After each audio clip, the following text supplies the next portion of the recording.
The wind that winter sounded like a living thing. Not just cold air moving through trees, but something with intention. Something that knew how to hunt. This Montana stone winter, fits right 1929. here. Jack Sullivan sat by his Good. fireplace, Now 75 years steady the old, with hands beam. that still remembered the It's weight of an holding axe. firm. His grandson Thomas held a newspaper clipping, confusion The written across his reports young are face. troubling. We must Grandpa, this act article about now. Blackwood I Shelter in Wyoming. agree. They What say a are our 15-year-old girl options? survived The an entire risks winter are on the mountain high. in 1888. Is that true? The Jack fire's stared into the low. flames. The silence Here, stretched long enough that this will Thomas almost help. asked again. Thanks. It's true, Jack said We'll finally. be warm I found her. soon.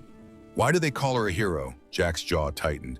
They don't understand. Listen, Clara it wasn't a says hero. the cave She was holds just the a only person who knew secret. how to read the mountain. Does it? And that made all Read the on, difference. child. Bonds. Thomas leaned forward. The old man's eyes had gone distant, seeing something 41 years past. Winter of 1888, I was 34. Had been trapping in the Wyoming mountains for 12 years. Thought I understood that country, but a 15-year-old girl taught me something I should have known all along. Jack paused. Knowledge doesn't come from age. It comes from knowing what to observe. December 1888. The wind across the ridgeline carried a different weight that morning. Jack Sullivan crouched in the snow, studying elk tracks that had no business being this low in early winter. 3 weeks too early. The pattern was wrong. He pulled out his aneroid barometer, a battered brass instrument he'd carried for a decade. The needle had dropped faster in the last 6 hours than he'd ever seen. Not just weather changing, something fundamental, shifting in the mountain's behavior. Ravens circled overhead in numbers that made his stomach tight. 400, maybe 500 birds moving in a pattern he'd never witnessed. Not random scavenging, organized, preparing. Jack ran his gloved hand along a pine trunk. The sap had thickened unusual for this early in the season, the tree already hardening itself against cold that hadn't yet arrived. Every instinct he'd developed over 12 winters told him the same thing. This year would be different. He descended toward Ashford Ridge, the small frontier town tucked into the valley below. The settlement looked peaceful in the afternoon light. Smoke rose from 23 cabins. Livestock moved in pens. Men worked at their regular tasks, confident in their preparations. Jack found Warren Frost in the back room of the mercantile checking inventory. The town council leader looked up with tired eyes. "Warren, you need more firewood, considerably more than usual." Frost set down his ledger. "Jack, we have this conversation every November. This year is different. The elk are down 3 weeks early. The ravens are gathering in patterns I've never seen. The barometric pressure has been dropping at a rate that concerns me." Warren's face hardened in a way Jack recognized. Not anger, something older and more painful. "I have 40 years of frontier experience. We'll manage." Jack studied the other man, saw the tremor in Warren's hands that had nothing to do with cold. Post-war nerves, some called it. The kind of shake that came from seeing too much death and carrying too much responsibility afterward. "Just consider it," Jack said quietly. Warren turned back to his ledger. The conversation was over. Walking back through town, Jack felt the wrongness intensify. The wind had shifted from its usual westerly push to something circular, pulling air in patterns that suggested the mountain itself was preparing for something massive. He'd seen men die from ignoring their instincts. But he'd also learned that in a town where every man believed his experience made him wise, suggesting you knew better was a quick way to isolation. He saw the girl the next morning. Jack had climbed back to the ridgeline to check his trap lines when he spotted her, 15, maybe 16 years old, standing in snow up to her knees with what looked like a surveyor's transit mounted on a tripod in front of her. He approached carefully. The girl didn't look up from her instrument, making minute adjustments with the kind of precision that spoke of real training. "That's a surveyor's transit," Jack said when he was close enough. "Where did you get it?" "My grandfather's." The girl's voice was calm, factual. "Henry Blackwood. He surveyed for Union Pacific Railroad." Jack moved closer, genuinely curious now. "What are you measuring?" "Cloud ceiling height." She made a notation in a leather-bound book. "It's dropping 200 feet per day. And barometric pressure." She tapped a small aneroid barometer attached to her belt. "Declining 0.15 inches every 6 hours. That's not a normal weather pattern." Jack felt something shift in his assessment of the situation. This wasn't a girl playing at science. This was trained observation.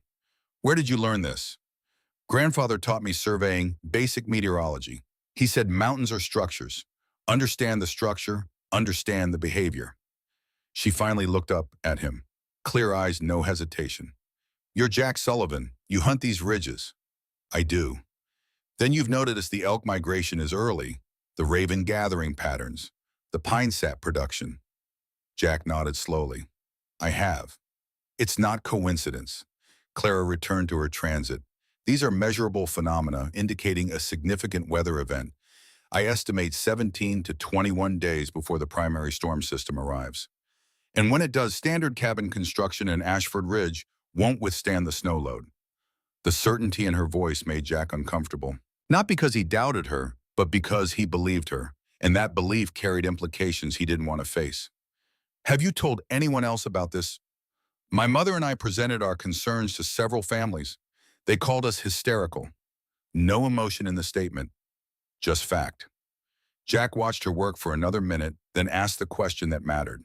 What are you planning to do? Build a proper shelter, one that can survive what's coming. That afternoon, Jack found himself watching the Blackwood cabin from a distance. Clara and her mother Ruth had begun some kind of construction project that made no sense from the outside. They were dismantling parts of their own cabin floor, pulling up boards and digging into the frozen ground beneath. Neighbors walked past, shaking their heads. Jack heard the comments. Blackwood women have always been strange. Girls playing with rocks like a child. Waste of good materials. But Jack had worked construction on railroad lines. He recognized what they were building even before it took shape. A thermal mass heat distribution system. The kind of engineering that required understanding of heat transfer, airflow dynamics, and structural load bearing. He moved closer over the next few days, observing without interfering. Clara worked with blueprints, actual technical drawings that showed cross-sections and measurements. Ruth directed the placement of stones with the precision of someone who understood exactly what each piece needed to do. The foundation went 4 feet into frozen ground until it hit bedrock. Granite for the core because of its heat capacity, limestone for the outer shell because of its insulation properties. The chimney design was vertical with no bends, creating a draft that would pull smoke upward using principles Jack had seen in railroad tunnel ventilation. On the 3rd day, he approached while Clara was calculating stone placement. This is railroad tunnel design, he said. Clara didn't seem surprised by his presence. She showed him a blueprint yellowed with age but precisely drawn. Samuel Thorne's design. He was a railroad engineer, built tunnels through the Sierra Nevada in the 1860s. He designed ventilation systems that could handle extreme cold while maintaining proper airflow. Jack studied the blueprint. The detail was extraordinary. Thorne, I've heard that name. He died around here, didn't he? Ruth straightened from her work, her voice cool. 1876. People called him insane, but his designs are still being used on 4 railroad lines. Something in her tone made Jack look closer. This wasn't just respect for good engineering. This was personal. By the 4th day, the whispers had become complaints. The town council called a meeting. Jack wasn't on the council, but everyone in Ashford Ridge knew when the 14 men gathered at the town hall. He stood in the back, watching Clara and Ruth face the assembled authority with quiet dignity. Warren Frost spoke first, his voice carrying the weight of command he'd learned during the war. Mrs. Blackwood, the council has received numerous complaints about your construction project. We're preparing for winter, Ruth replied calmly. Several men chuckled. One slapped the table.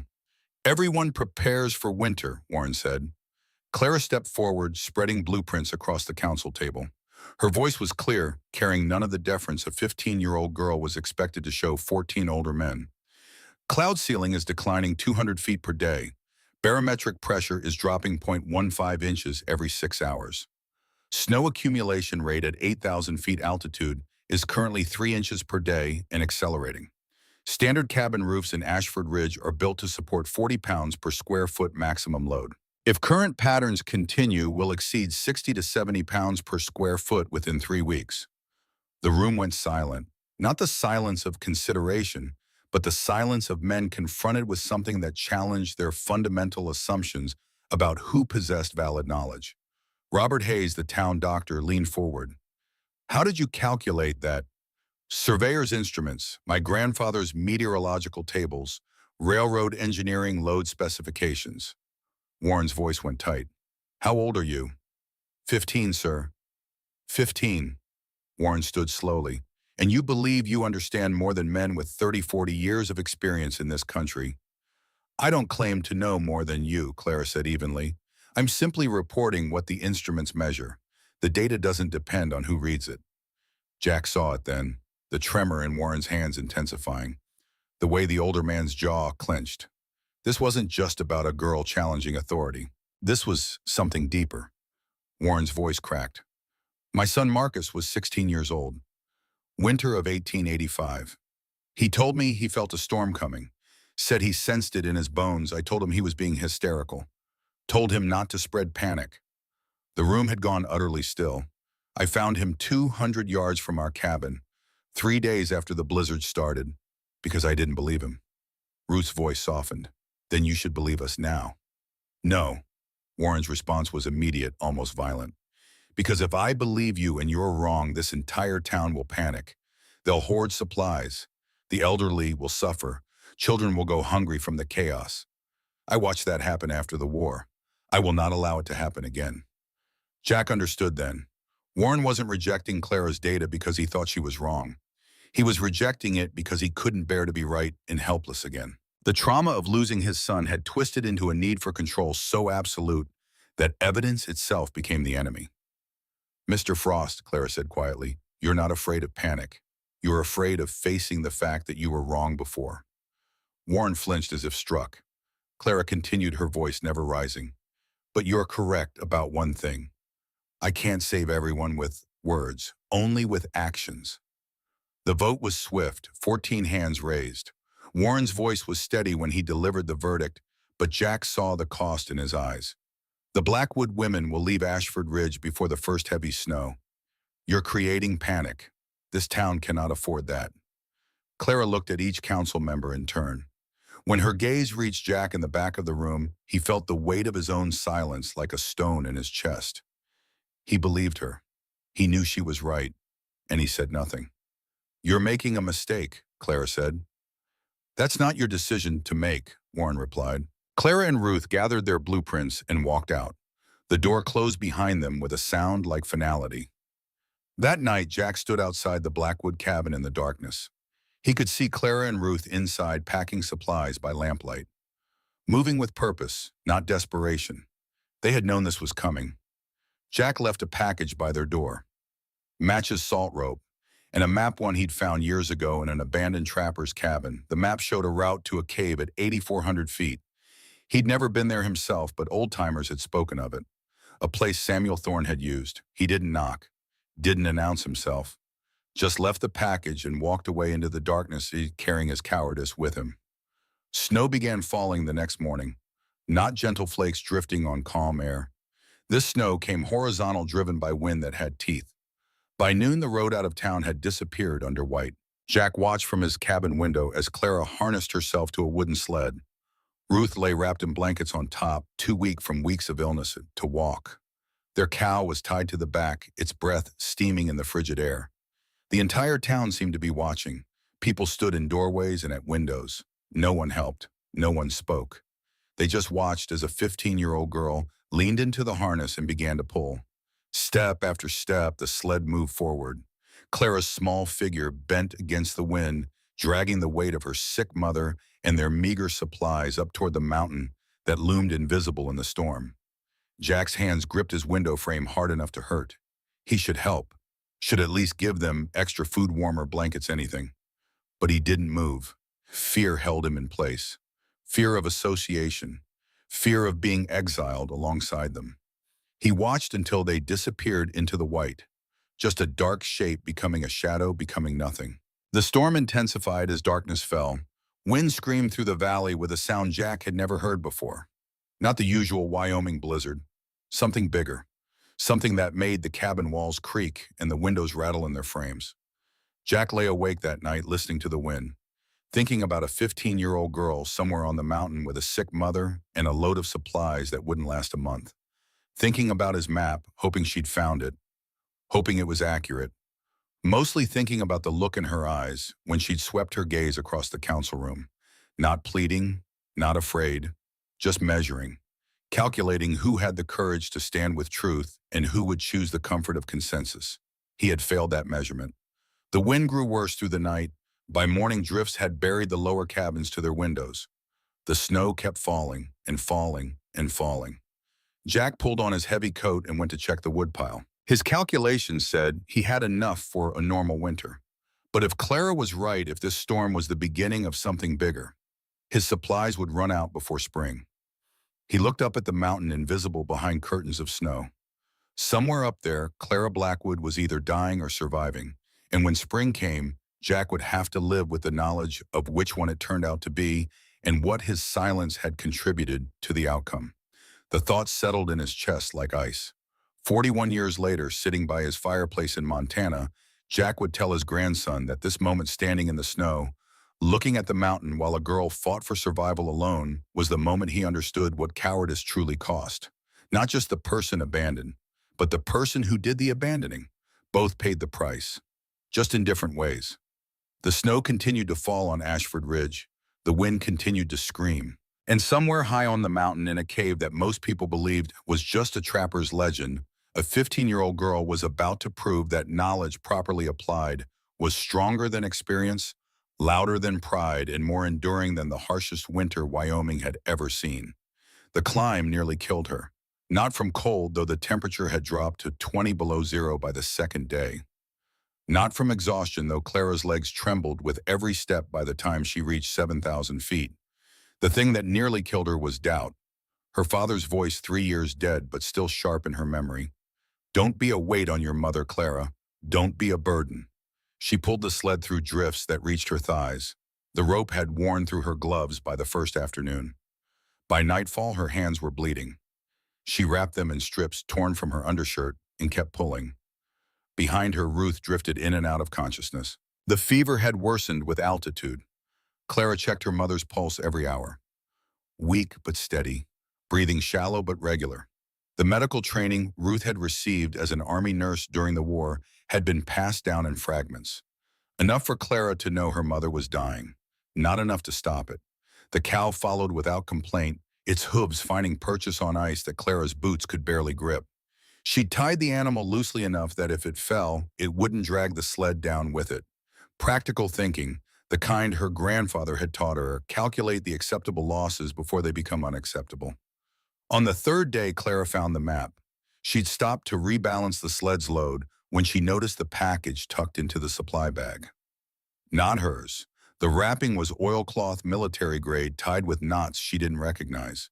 Inside was salt matches dried meat, and a map drawn in fading ink on surveyor's paper. The handwriting in the corner made her hands shake.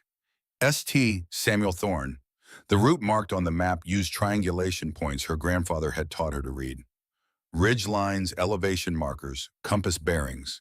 She pulled out her transit, sighted along the indicated path, and felt something like hope kindle in her chest for the first time since leaving Ashford Ridge. Someone had believed her enough to give her this. She didn't know who. Didn't matter. The map was accurate. That was what counted. She adjusted course 15 degrees east and continued climbing. The cave entrance appeared exactly where the map said it would be, 8,400 feet elevation. A jagged opening in the granite face dark and breathing cold mist into the frozen air. Clara unhitched herself from the sled and approached carefully. No tracks in the snow around the entrance. Nothing had used this shelter recently. She lit her lantern and stepped inside. The temperature changed immediately. Still cold, but 20 degrees warmer than outside. The wind vanished, replaced by stillness, so complete it felt like entering a different world. She held the lantern high. The cave wasn't natural, or rather it had been natural once, but someone had modified it with precision that made Clara's breath catch. The floor had been leveled. The walls showed tool marks chiseled at specific angles.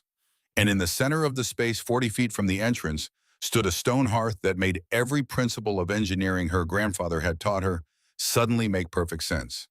This wasn't a fireplace. It was a heat distribution system. The stones were arranged in a radial pattern granite at the core for thermal mass limestone shells for insulation. The chimney wasn't a simple hole in the ceiling. It was an engineered shaft carved into natural rock with angles calculated to create draw.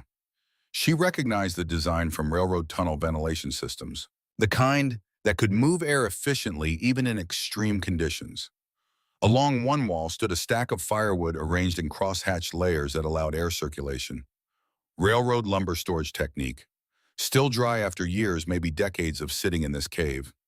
Beside the wood was a wooden crate wrapped in oilcloth. Clara opened it with shaking hands. Tools. Axe saw chisels, a railroad grade, and beneath them, wrapped in leather, a journal. The first page stopped her heart. Samuel Thorne, railroad engineer, November 1871. She read the next line aloud in the empty cave.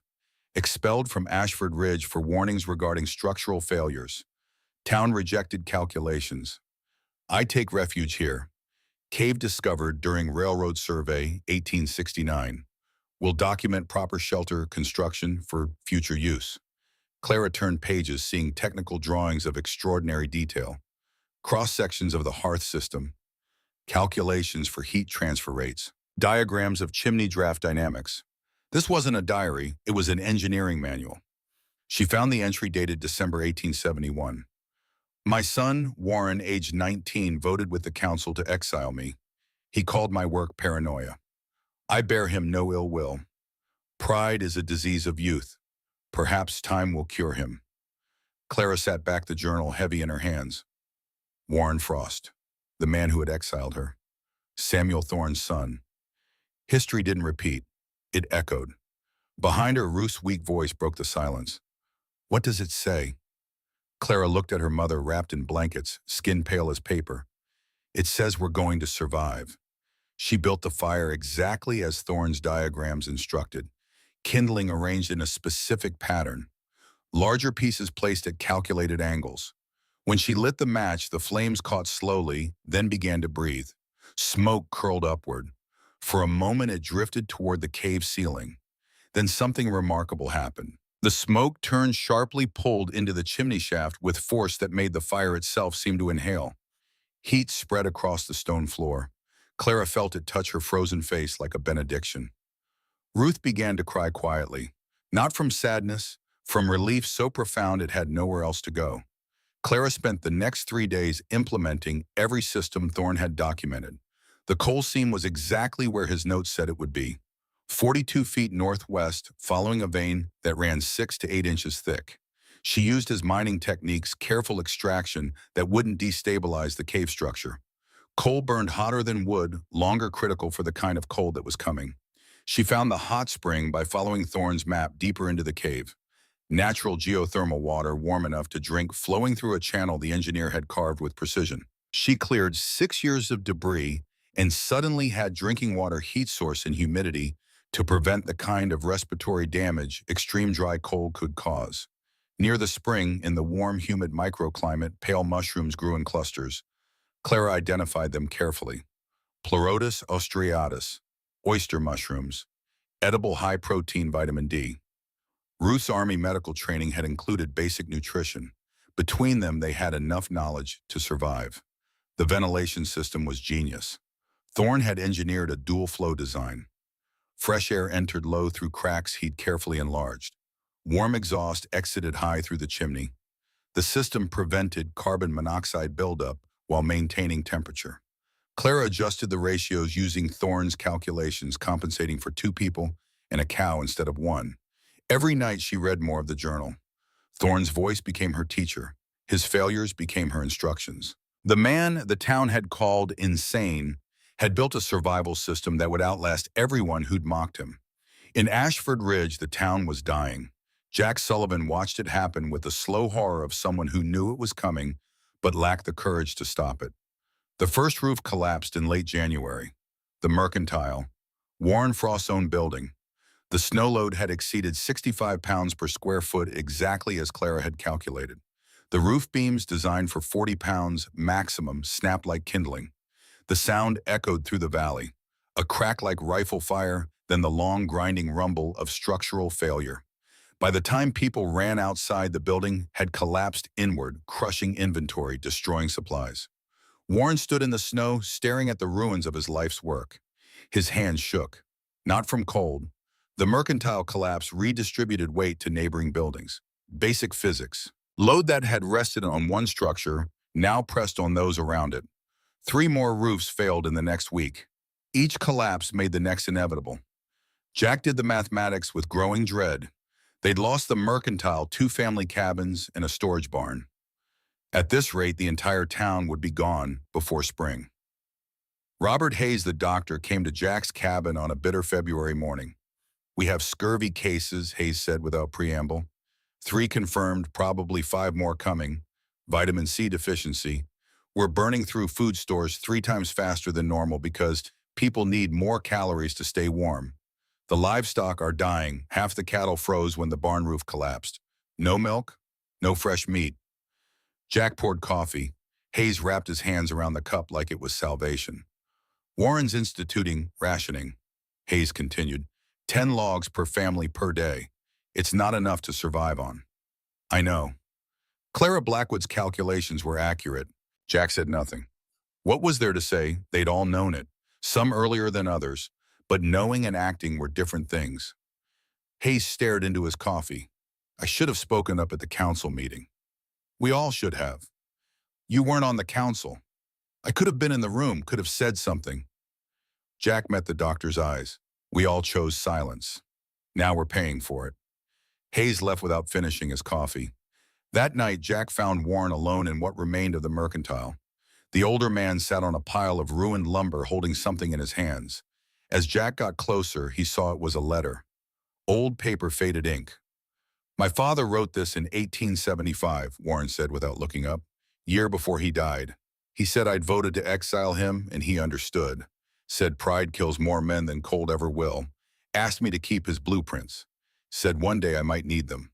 Warren held the letter over a small fire burning in a barrel. The paper caught flames, consuming words written by a father to a son who'd rejected him.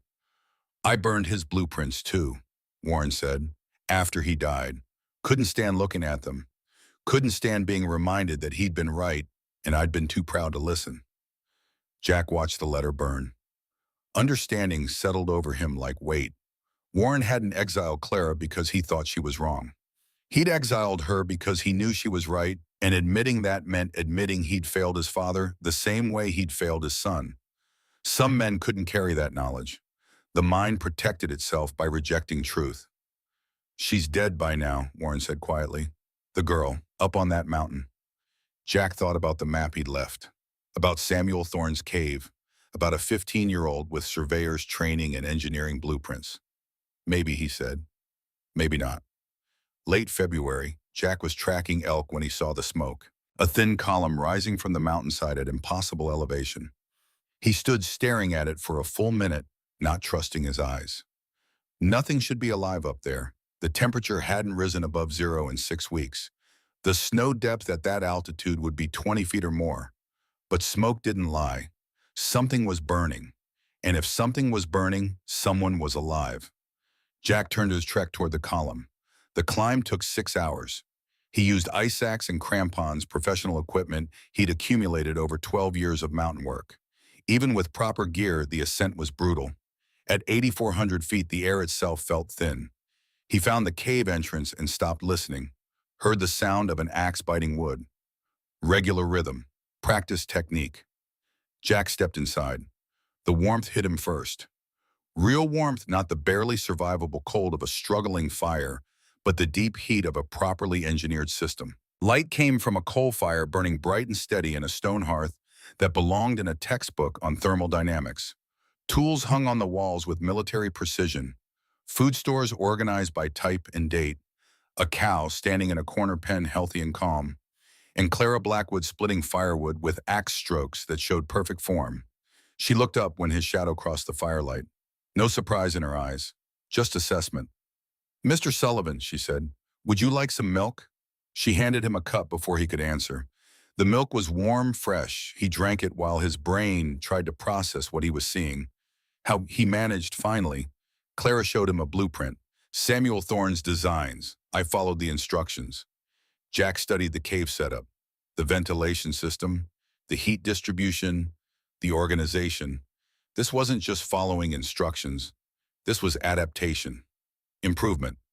"You scaled this up," he said. "Thorne designed for one person." You've got 2 people plus livestock. The airflow calculations are different. Correct. I adjusted the intake ratios by 15% and modified the exhaust angles to compensate for increased heat load. Jack set down his cup.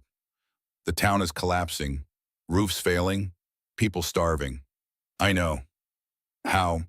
I predicted it. They chose not to believe me. Will you help them? Clara's pause was long enough that Jack thought she might refuse. When she spoke, her voice carried no emotion. Just fact. Why should I? Because you can. That's not sufficient reason. They exiled me. Jack nodded slowly.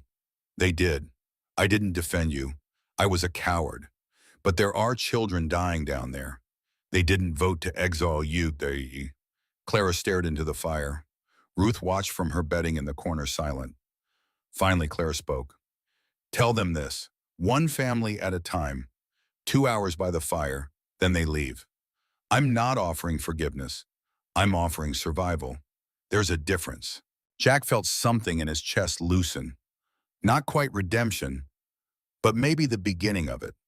Why, he asked. If you won't forgive them, why help? Clara met his eyes. Because letting children die to punish their parents makes me no better than the men who exiled me for threatening their pride. Principle matters more than revenge. That's what my grandfather taught me. Jack returned to Ashford Ridge and spread the word. 1 family at a time, 2 hours. Children first. The desperate made the climb. Baker family with 3 small children. The Hendersons, the Pratts. Each family came back down warmed, fed alive. Some were grateful. Others felt entitled. Thomas Ridge was the worst. He arrived demanding to know where Clara stored her supplies, insisting he had a right to more than 2 hours. Ruth Blackwood stood between him and the deeper cave passages. Her voice was calm, terrifying in its certainty. This cave has 47 forks deeper in. Without a guide, you'll wander until your lantern runs dry. The last man who tried, we still hear his screams sometimes when the wind is right. It was a perfect lie. Thomas believed it. Fear worked where reason couldn't. 40 families made the climb over the next 3 weeks. Clara saved every one. But Warren Frost never came. Pride wouldn't allow it. Jack visited Warren again in mid-March. Found him in the ruins of the town hall alone, barely conscious from cold and hunger. You have to go to the mountain, Jack said. Warren's voice was barely audible. Rather die. Then what? Admit a 15-year-old was right. Then admit I killed my son. Warren's eyes focused with sudden terrible clarity. I killed Marcus by not listening, just like I killed my father. And now I'm killing this town. I can't, Jack. I can't face her. Jack crouched in the snow beside the older man. Samuel didn't die from the cold. I found his journal. Heart attack, 1876. Natural causes. And his last entry said he forgave you. Warren's face crumpled. What? He forgave you, but you never forgave yourself. Clara is your second chance. Don't waste it. Warren was too weak to climb. Jack carried him. 34 years old, strong from years of mountain work, carrying a 52-year-old man who weighed maybe 130 pounds after weeks of starvation. It took 10 hours. By the time they reached the cave entrance, Jack's shoulders were screaming and Warren was unconscious. Clara stood in the opening, saw Warren. Her face went hard. No. Clara, he's dying. I'm aware. I calculated his probable survival timeline 2 weeks ago. Then you know he needs help. I also know he doesn't deserve it. Ruth's voice came from inside the cave. Clara. Don't, Mother. He exiled us, left us to die. I won't save him. Ruth stepped into the light. The question isn't what he deserves. The question is who you want to be. Clara stared at Warren's unconscious form. Jack watched the war play out across her face. Justice versus principle. Revenge versus integrity. Finally, she stepped aside. Bring him in, not because I forgive him, because I won't become him. They laid Warren by the fire. Ruth treated him with the same precision she'd shown treating Union soldiers during the war.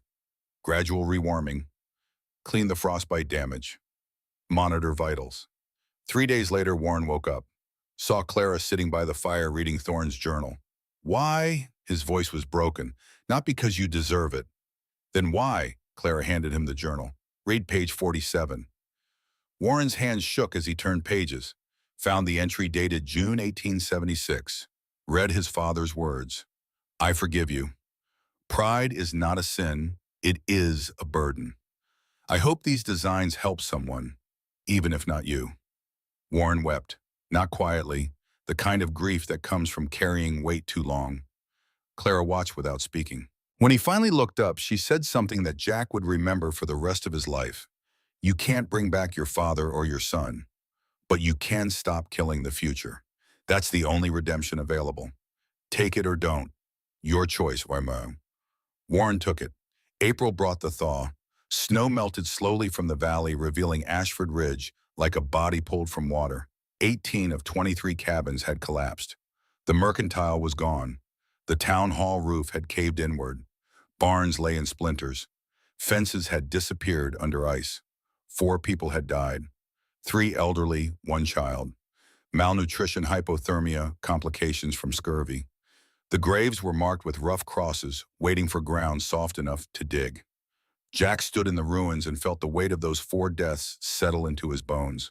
Clara had warned them, had shown them calculations, had given them time to prepare, and they had chosen pride over data, tradition over truth. He had chosen silence over courage.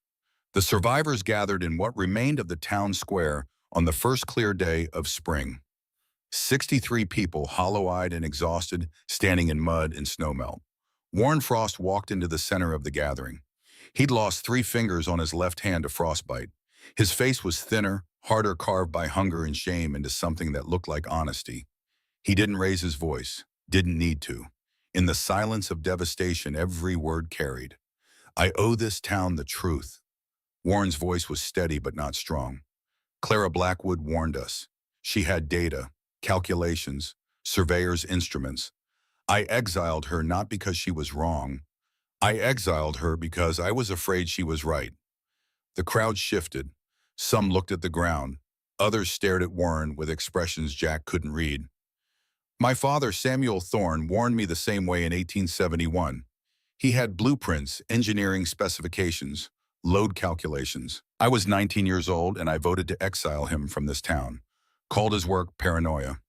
He died alone in a cave and I never apologized. Warren's voice cracked, but he didn't stop. My son, Marcus, warned me in 1885, said he felt a storm coming. I told him he was being hysterical. I found him frozen 200 yards from our cabin 3 days later.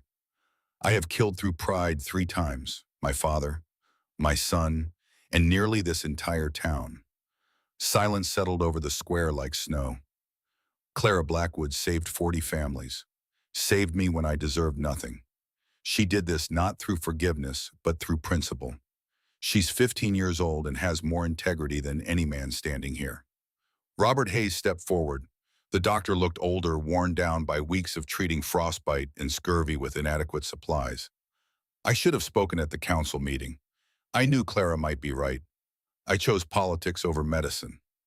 I apologize to this town and to the Blackwood family. Others stepped forward, one by one. Not everyone, but enough. I voted to exile. I called her mad. I owe her my children's lives. Movement at the edge of the gathering. The crowd parted. Clara walked into the square with Ruth beside her. She looked older than her 15 years. The mountain had carved something permanent into her features. Not hardness, certainty. She stopped in front of Warren, met his eyes without flinching. I don't want apologies, she said. I want action. What action? Warren asked. Rebuild, properly, using my grandfather's designs and Samuel Thorne's blueprints. No more building from experience alone. Build from engineering. Warren nodded. What do you need? Town council establishes building codes, based on calculations, not assumptions. Roof load capacity minimum 80 pounds per square foot. Chimney designs follow thermodynamics principles.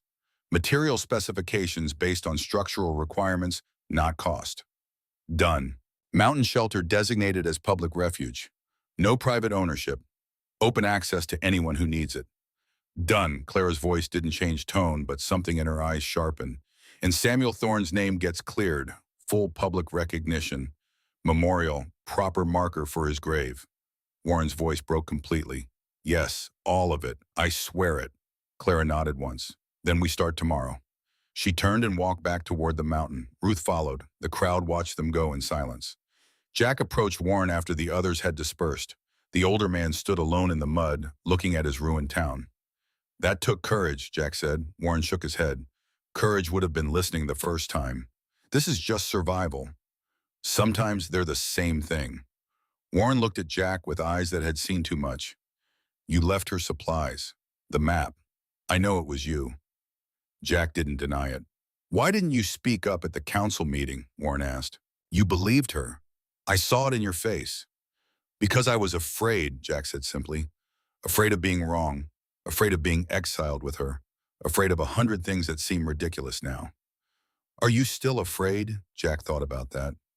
No, now I'm just ashamed. Warren nodded slowly. At least shame means we learn something. Fear teaches nothing. Reconstruction began in May. Clara supervised using blueprints that combined her grandfather's surveying knowledge with Samuel Thorne's engineering specifications. She was not gentle in her instruction. Jack watched her correct Warren's chimney work on the third day. Angles off 3 degrees, Clara said, checking the measurement with her transit. Warren studied the stonework. It looks straight to me. The instrument says 3 degrees. Rebuild it. Warren pulled down the stones without argument. No resentment in his movements. Just the careful work of a man learning humility through repetition. Jack helped where he could, carrying stones, cutting lumber, following Clara's precise instructions. He was a skilled builder, had worked railroad construction for 2 years before taking up trapping, but he'd never seen building approached with this level of technical rigor. Every roof truss was calculated for maximum load. Every chimney was designed for optimal draft. Every wall thickness was specified based on insulation requirements and structural necessity. Clara didn't guess. She measured, calculated, verified. The new buildings rose slowly, but they rose correctly. Within 2 months, Ashford Ridge had 6 new cabins built to standards that would have seemed excessive before the winter. Now they seemed barely adequate. Clara planted a garden near the cave entrance in June. Not flowers, practical crops selected for cold hardiness and nutritional value. Potatoes that could survive early frost. Carrots that stored well. Beans that fixed nitrogen in the soil. She erected a wooden placard at the cave mouth. Jack helped her set the posts. The sign read Thorne Blackwood Shelter, Public Refuge, No Private Ownership, built 1871 by Samuel Thorne Railroad Engineer, maintained 1889 by Clara Blackwood, open to all who need. Warren carved his father's name into the wood himself. His damaged hand made the work slow, but he refused help. Some acts of penance couldn't be delegated. They held a memorial service in July. Simple. No preacher, just Warren reading from Samuel Thorne's journal. Selected passages about engineering principles, about the relationship between structure and survival, about building things that would outlast their creator. My father wanted to build systems, Warren said, standing over a stone cairn they'd erected at the cave entrance. Not monuments to himself, systems that would work whether people remembered his name or not. That's the only immortality that matters. The thing that continues functioning after you're gone.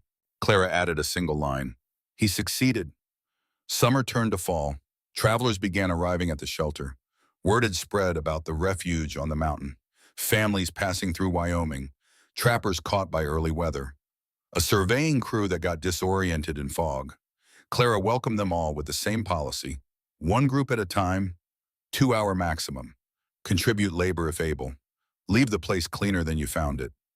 She kept a journal adding to Samuel Thorne's original entries. Names and dates. Who came, what they needed, what they left behind. A record of survival building on itself. Jack visited regularly through that fall and winter. Sometimes bringing supplies. Sometimes just checking in. He found Clara teaching a young boy, maybe 13, how to read a barometric pressure gauge. 3.1 inches means stable weather, Clara explained. Below 2.9 and falling storm coming. You have maybe 12 hours to prepare. The boy absorbed this with the serious attention of someone learning something that might save his life someday. Why are you teaching him? Jack asked later after the boy had left. Because knowledge doesn't survive unless it's passed on, Clara said. Grandfather taught me. Samuel Thorne taught me through his notes. Now I teach others. That's how it works. You could charge for this. People would pay. Clara looked at him like he'd suggested burning the shelter down. Knowledge isn't property, it's responsibility. You learn it, you share it. Anything else is just hoarding. Jack thought about that conversation for days afterward. In his world, men hoarded knowledge, kept trade secrets, maintained competitive advantages. The idea that information should be freely given, taught without compensation, was foreign to everything he'd been raised to believe. But he couldn't argue with the results. The boy who learned about barometric pressure taught his father. The father taught his neighbors. Within a year, 3 families in the region had proper weather instruments and knew how to use them. Knowledge spreading like water, finding its level. Time passed. Seasons cycled. Jack grew older. By 1895, Clara was 22. The shelter had helped more than 200 people over 6 years. The garden had expanded. She'd implemented Samuel Thorne's final blueprint, a subsurface growing system that used geothermal heat from the hot spring to extend the growing season. Technical marvel, potatoes in November. Jack visited on a summer afternoon and found Clara teaching a girl who couldn't have been more than 12.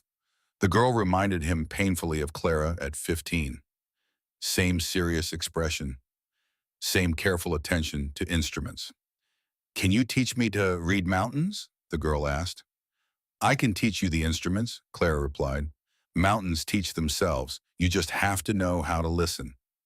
Jack watched them work, saw the pattern clearly now. Knowledge building on knowledge. Clara to the next generation to the future. Engineers thinking. Build once, benefit forever. Warren still visited monthly, brought supplies, never stayed long. The relationship between him and Clara remained what it had been since that spring. Not warm, not cold.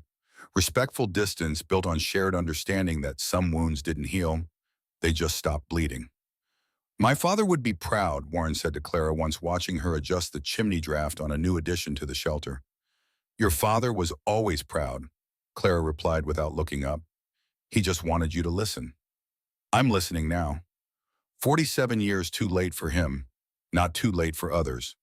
Warren worked alongside her in silence after that. No more words needed. Jack saw Warren for the last time in 1910. The older man was 73, worn down by years and guilt and labor. He died quietly in his sleep. They buried him next to the memorial cairn for Samuel Thorne. Clara attended the funeral but didn't speak, just stood in the back watching them lower the coffin. When it was over, she placed a single object on the fresh grave. Samuel Thorne's journal, the original, not a copy. "He earned it," she said when Jack asked why. "By failing his father. By spending 20 years trying to make it right. That's more than most men do." Montana winter, 1929. Jack Sullivan sat by his fire, 75 years old, looking at his grandson across the flames. "So Clara built the whole shelter system?" Thomas asked. "Clara and Samuel Thorne and everyone who learned from the blueprints," Jack said. "That's how knowledge works, builds on itself." "Is she still alive?" 56 years old now, still runs the shelter. I visit every summer. "What happened to Warren?" "Died in 1910, spent his last 20 years helping Clara." Redemption doesn't erase the past, but it changes the future. Thomas was quiet for a moment, then asked the question Jack had been waiting for. "Grandpa, why didn't you defend her at the council meeting?" The silence stretched. Jack had known this question would come, eventually, had rehearsed answers. But sitting here 41 years later, only the truth felt adequate. "Because I was a coward," Jack said. "I believed her, but I was afraid of being associated with her failure if she was wrong. Afraid of exile if I defended her. Afraid of 100 things that seem meaningless now." "But you helped her later." "Later doesn't erase earlier, but it's better than never." Jack leaned forward. "Lesson is this: when you know truth, act on it. Don't wait for the safe moment, because the safe moment never comes. And by the time you find courage, people have already died from your cowardice." Thomas absorbed this, young face trying to understand old regrets. Jack reached into the wooden chest beside his chair, pulled out a leather tube cracked with age but still sealed. "I'm leaving the shelter to you in my will," he said. Thomas looked confused. "But you don't own it." "Exactly." Jack handed him the tube. "That's the point. Nobody owns it. but it needs caretakers, people committed to maintaining the systems. Clara's getting older. The shelter needs someone from the next generation who understands what it represents. I don't know anything about engineering. Clara will teach you, like she taught me, like Samuel taught her grandfather. Knowledge passes down. That's how it survives. Thomas opened the leather tube carefully. Inside were blueprints, original drawings yellowed with age covered in Samuel Thorne's precise handwriting. These are 58 years old, Jack said, and they'll still be relevant 100 years from now, because good engineering doesn't age. Neither does good principle. Thomas unrolled the blueprints, studied the technical drawings, cross-sections of heat distribution systems, calculations for chimney draft, diagrams of load-bearing structures. "This is incredible," Thomas whispered.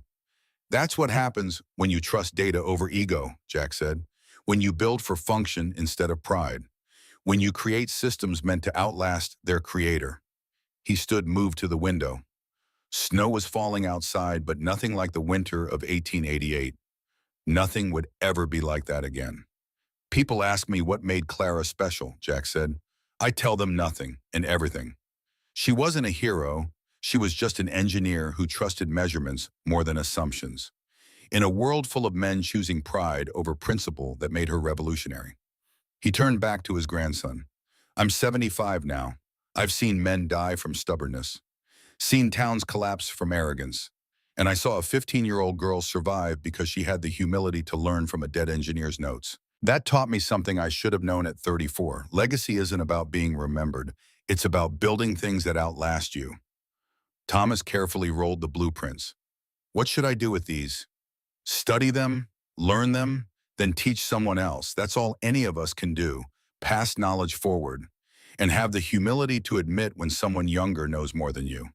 Because knowledge doesn't care about age, only about accuracy." Jack sat back down.